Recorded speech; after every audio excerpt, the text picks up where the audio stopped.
Online with Terry Jeffrey, a CNS News production.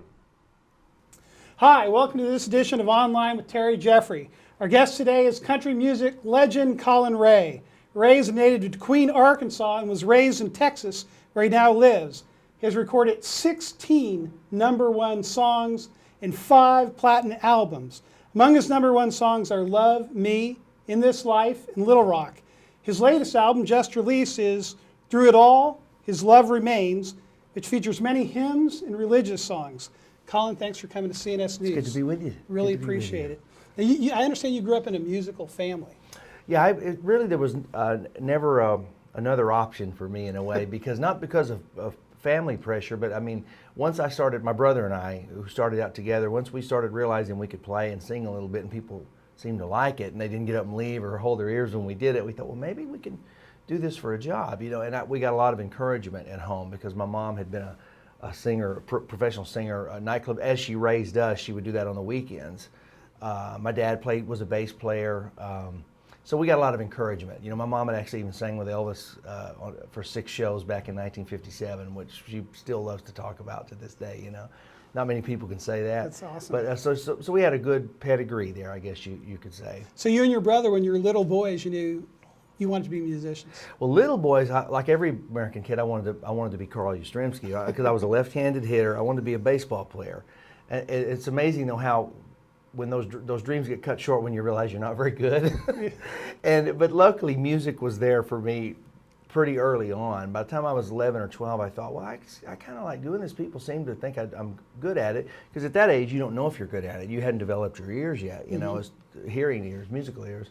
But everyone seemed to said I was, and so I just said, well, I'm going to try to do this, because I think it's important for kids, to find out what you're good at, and it may be something that's not glamorous but everyone's good at something. I truly believe that, and if you can find that, tap into that early on, then it makes life a little easier. Early on, you knew it was music for you.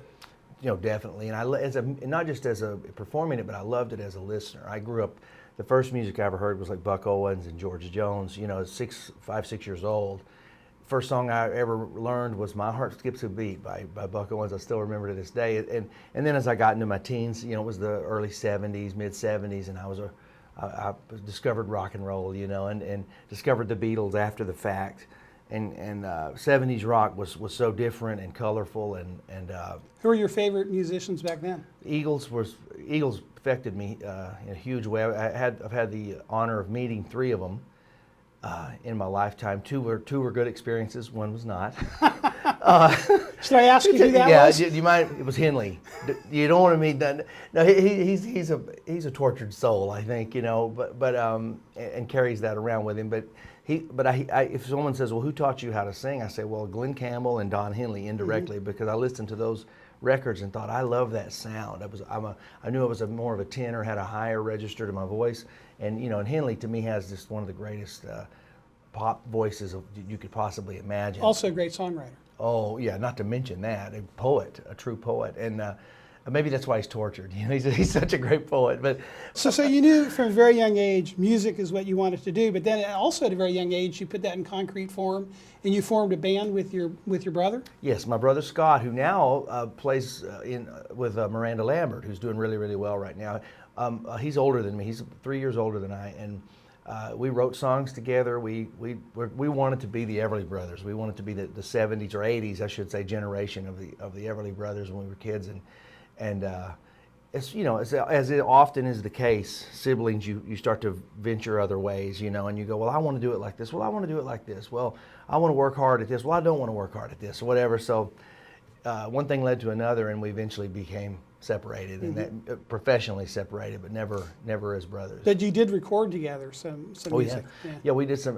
We were living in the West back in the early '80s, playing nightclubs and fairs out there. We developed a pretty good little following, and there was a regional record company wanted to sign us to a deal. We made a little album just to release in the Pacific Northwest, and then eventually that got the attention of Nashville, and we had a deal with Mercury. A major label deal, which lasted 10 minutes. Literally? Yeah, it just didn't. We weren't ready, and I don't think the label knew what to do with us. And that was 80. I was 25 years old, so I'd been 85. And at that point, I thought, well, that's it. I'm done. I had my chance, and I blew it, and we weren't ready. And then 5 years later, I would get my deal with Sony as a solo artist, and that one did work. Now, at some point when you were rather young, you also went through a religious conversion. Tell me about that. In Oregon, speaking of that, I was living, growing up in Texas, very, very Protestant. It's the Bible Belt, and I remember there being a Catholic church in Texarkana, but it was kind of like, oh, stay away from those people. They worship statues, and it's just, and if that's all you know growing up, you believe it. No one's giving you a cause to doubt those misconceptions, and there's still so much of that in the world, and I love being able to dispel those things. But something in my heart all I knew about Catholicism was what I'd seen in Going My Way and the Bells of St. Mary's with Bing Crosby, and I thought, well, they look kind of nice to me. And they could sing too. Yeah, and he sings, and I just love those movies. But anyway, so I never had a fear or a defense against it. I kind of knew most of that misconception couldn't be true.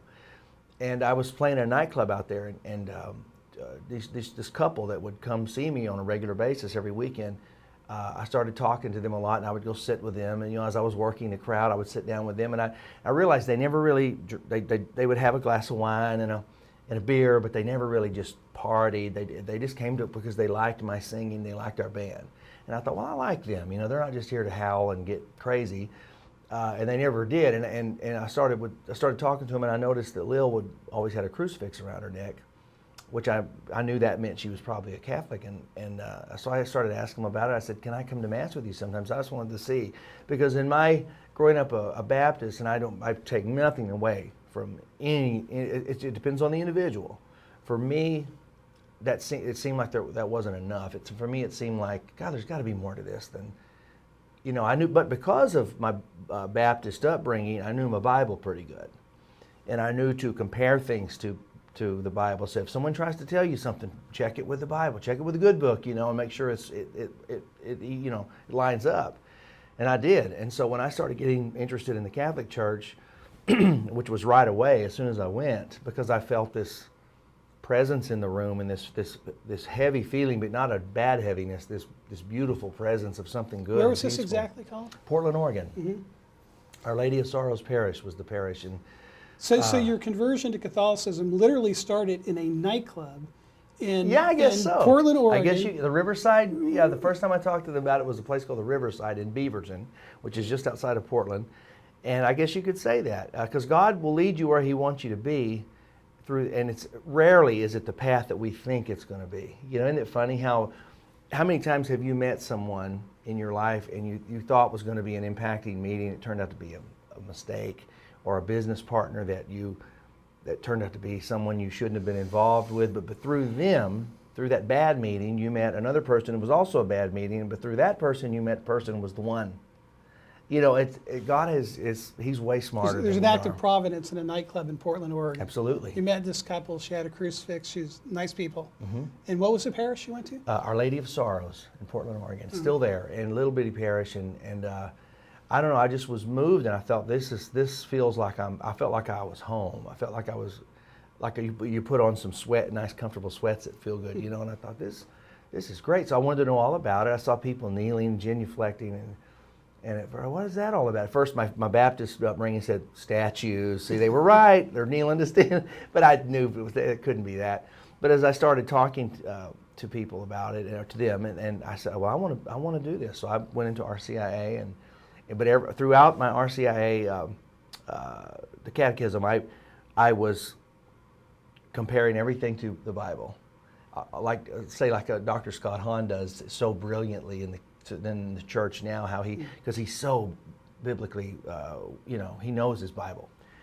And as I compared it to, I thought, well, this actually adds up better than what I've been doing. You were looking for a mistake. Yeah, and I was trying to be devil's advocate, so to speak, and it lined up beautifully, and it didn't take me long, and I was in, and I knew that it was the true church, and at least for me it was, and I can't say that because I know great people in so many faiths and so many different denominations. As long as it's about Jesus, hey, if Jesus is the center of it, And it's all eventually about our relationship with Christ anyway, is what's going to get us where we want to go. But to me, church is designed and given to us. Christ gave to us church because, not for his sake, not just so we could go glorify God, it's to help us get to be where he's at, help us along this journey in life, which is tough, and it just gets tougher all the time.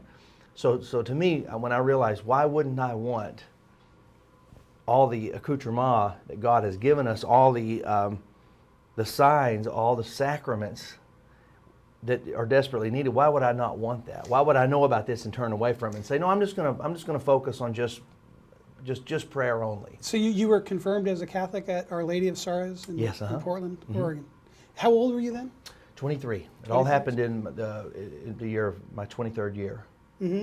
And so this was before you became this incredible, huge country music star. Yeah, and I guess, well, I don't guess, I know that God made sure that happened to me first before I got into that other world, and I still was so committed to, because that was all I knew. I mean, to me, if you're going to be, if you are a baseball player and you're in the minor leagues, what is your goal? Your goal is to be in the majors and hopefully get to play in the playoffs, and your dream has to be ultimately to be in the World Series, right? Well, it's the same as a singer. I mean, I wanted to succeed in my chosen field, and I knew I had the ability to. God had given me the ability, the know-how, the already developing good experience. I'd learned my craft, so I knew that was my goal, but I had no idea what I was getting into, because I'm a trusting soul. And to me, everyone is innocent until proven guilty. Everybody, and that's a flaw in many ways, because you get burned a lot, and you get lied to, because there's so many people that will lie to you, and the music business is just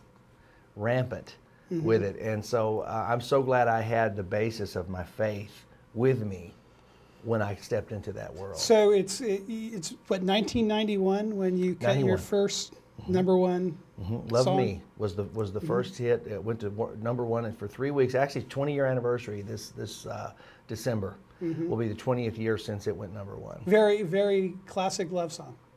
Yeah, and it was about, and little did I know, because I got to be honest with you, I'd love to sit there and tell people that, I went to Nashville knowing that I was going to make a difference, that I was going to sing songs that would affect. No, I just wanted hit records. I had tried so long, it's so hard. I was like, please, Lord, just let me do this, and I will try to do all that I can do that you make me aware of to glorify the kingdom of God. But I just wanted it. I just wanted to succeed, to prove to myself that I could do it. And there I was. But little did I realize at the time, my first hit record was one of those kind of songs, and that set me on a path where people expected that. In the business, they say, "Oh, Collin Raye's the guy that does those message songs, the ones that are." And I had a few ditties here and there, that were just fun radio songs, but the overwhelming majority of hits that I had were always songs that had a message. Sometimes just a beautiful love song, like "In This Life." If it all falls apart, I will know deep in my heart the only dream that mattered had come true. In this life, I was loved by you.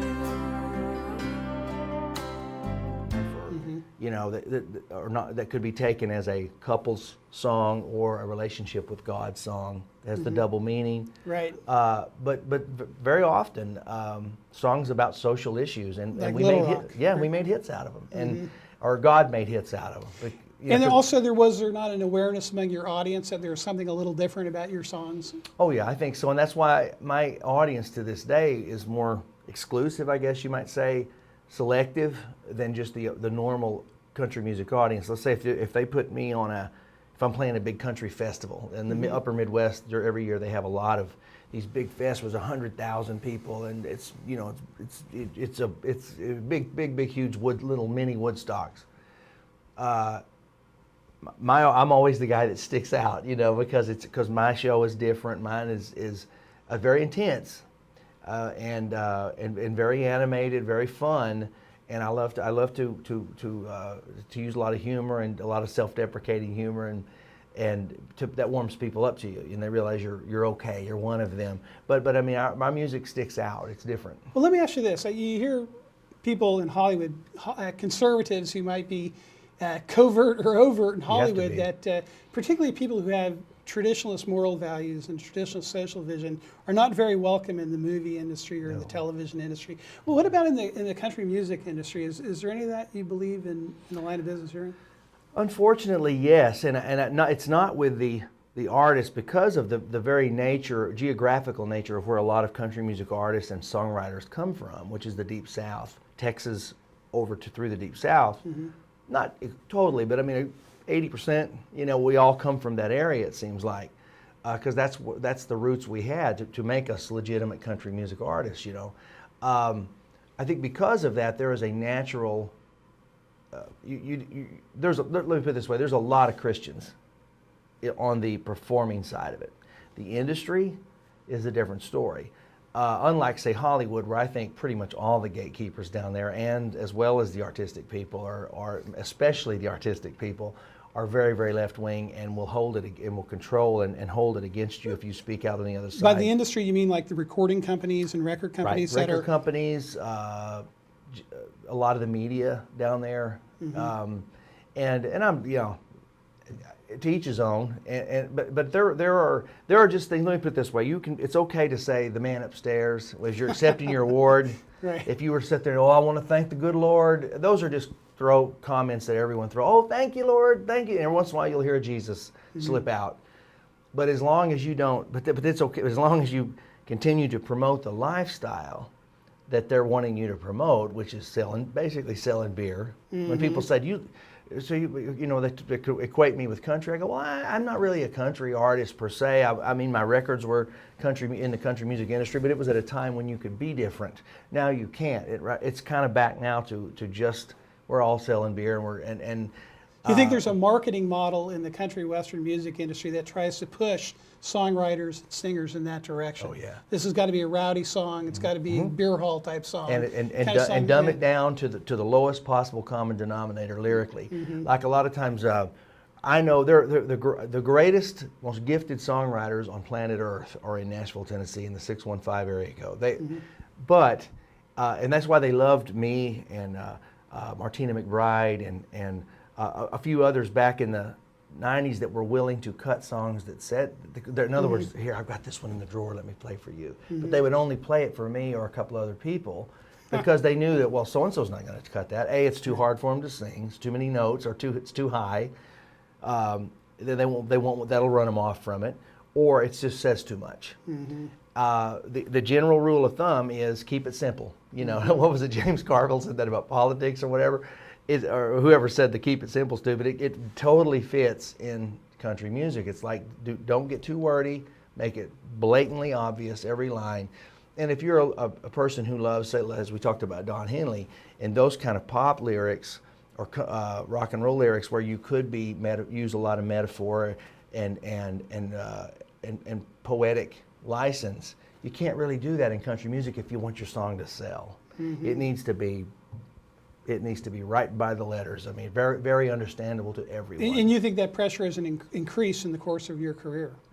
Oh yeah, because Garth was the first who broke the door open to where, wow, country could be a lot different now, you know, because the audience, he was bringing in people that had never, teenage girls in California were going around singing his songs, and you go, well, this is all different now, so maybe we can push the envelope. Artists always want to push the envelope.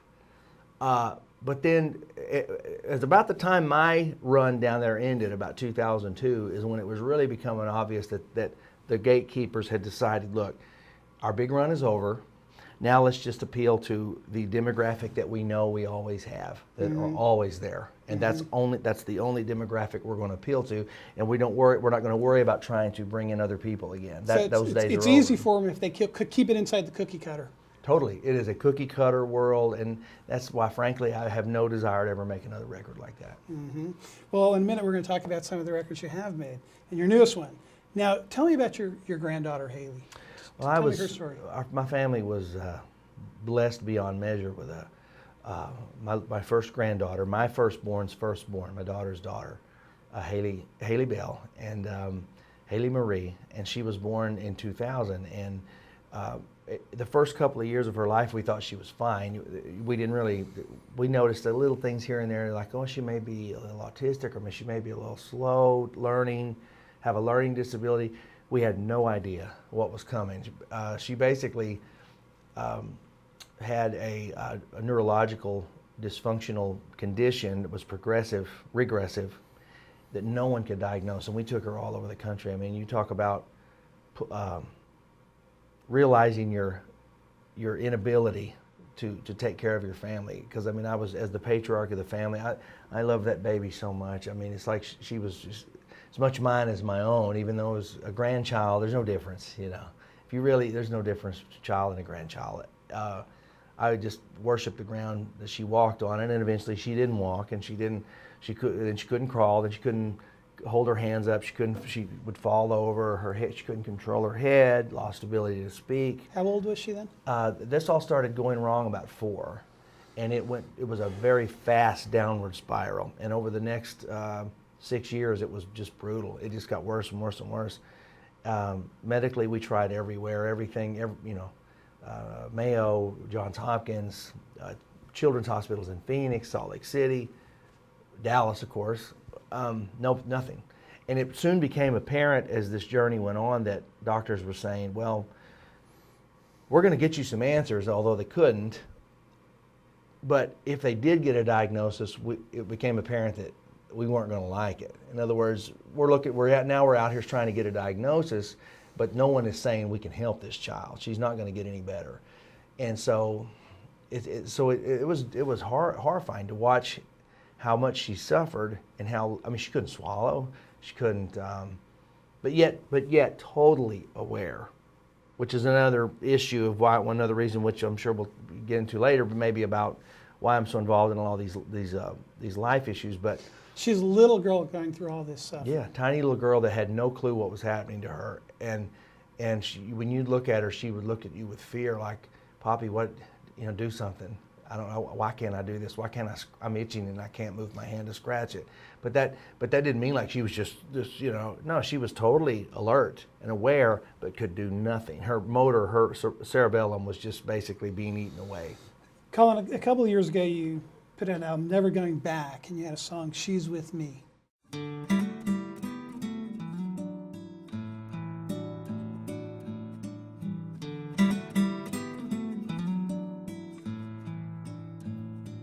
She's with me. I proudly tell the maitre d' as we arrive. He seems surprised in a clumsy moment as he looks for room for her blessed chair. A table stairs, and their eyes show only pity as they try to sympathize. Oh, how difficult that must be. Look away. Day after day, they'll never see the joy in me. I'm only happy at the times I know that she's with me. Well, I wrote that song on an airplane while she was alive, about a year before she passed away, as a tribute to her, just trying to describe the overwhelming joy / sorrow that comes with having a child like that you love so much, that you cannot do anything for. And it was a celebration of her life. And it ended with a true thought that I thought about. The idea of the song was, because I everywhere we would go, I mean, I tried to keep her with me all that I could, and if we went into a restaurant, or whatever, you'd wheel in with a chair or whatever, and invariably people turn around and they look, and sometimes they'll smile, but a lot of times they just look down, and because, they're thinking, oh, bless their heart, doesn't that just look, I'm glad that's not me, and you see that all the time, but the whole time my chest is just beating with pride. I'm so proud of that kid. There's a verse in there about going to the mall with her, and just, I don't know. I just wanted to describe how we felt, and I always would feel like, well, where can you put the chair? You felt like going and saying, well, don't worry, she's with me, She comes in because I'm coming in, that type of thing. And then I would think that when I meet my Maker, whether it's St. Peter I meet first or the Lord Himself, the Blessed Mother, whoever it is that I'm going to face down, I know they're going to look at me and go, because I am a flawed human being. I have a lot to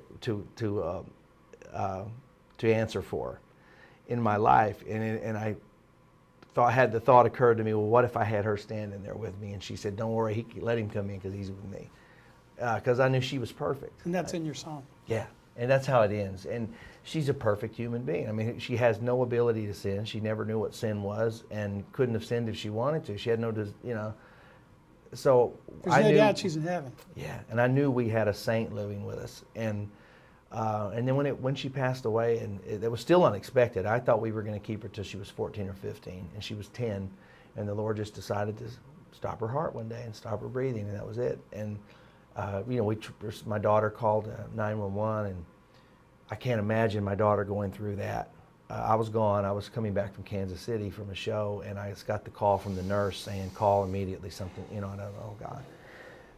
Got there as fast as I could, and they had resuscitated her, but basically she lived another 6 days in a semi-awake, never really looked at us, but the eyes would flicker, semi-coma state, comatose state.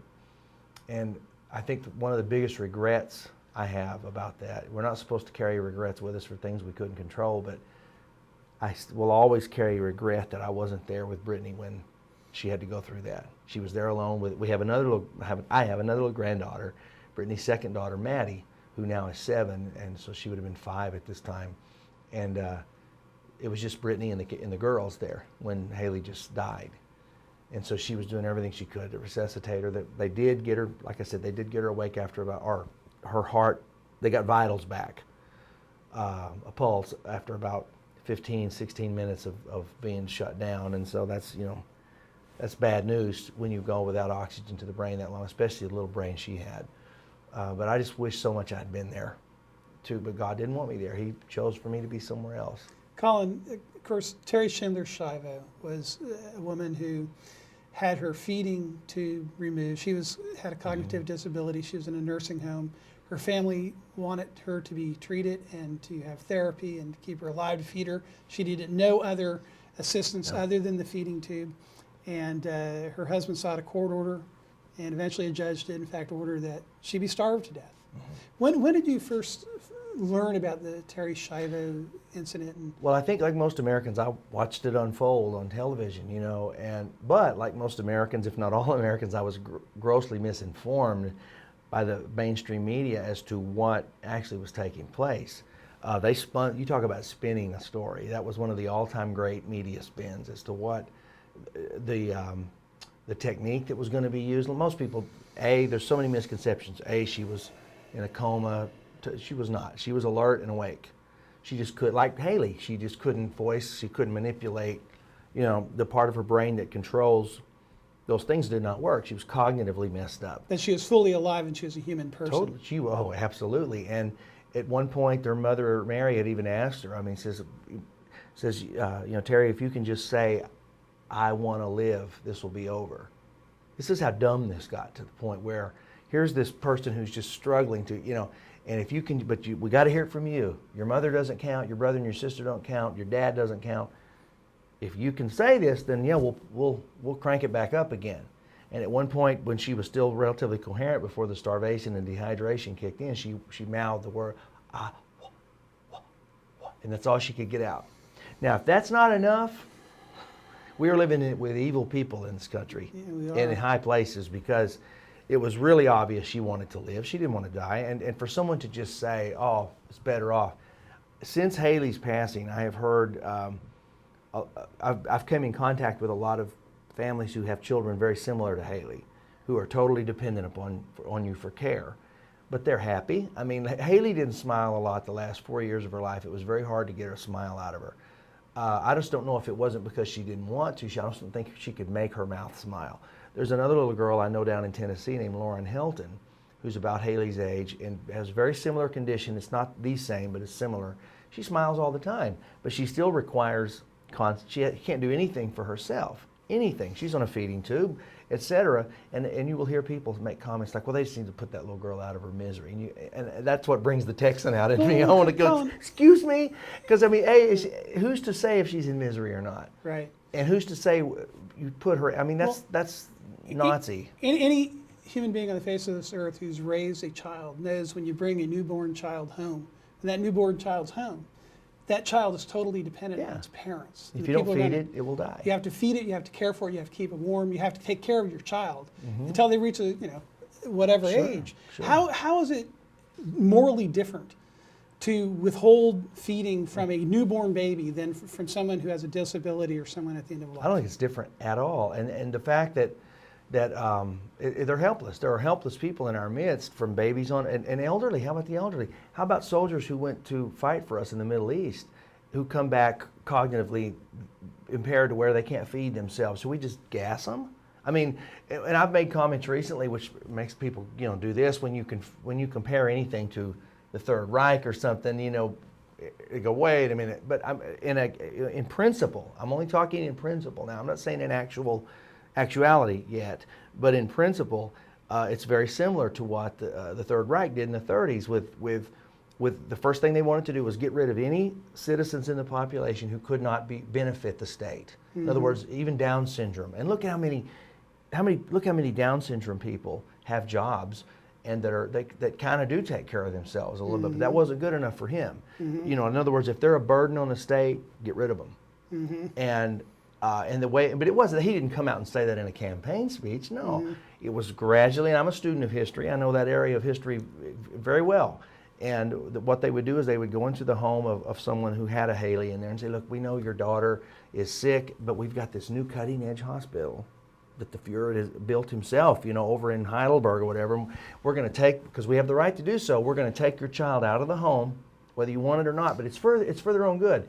And we're going to get them over here, and if anyone can heal them, it'll be these doctors, and right? And they corrupt and degrade the medical profession. They create a class of doctors who are willing to kill rather than heal, which is their duty. And I still don't understand how that adds up to their Hippocratical oath of defending and preserving life. And doing no harm. And doing that's totally, and what they would do is the Germans, the Nazis, they'd gas them.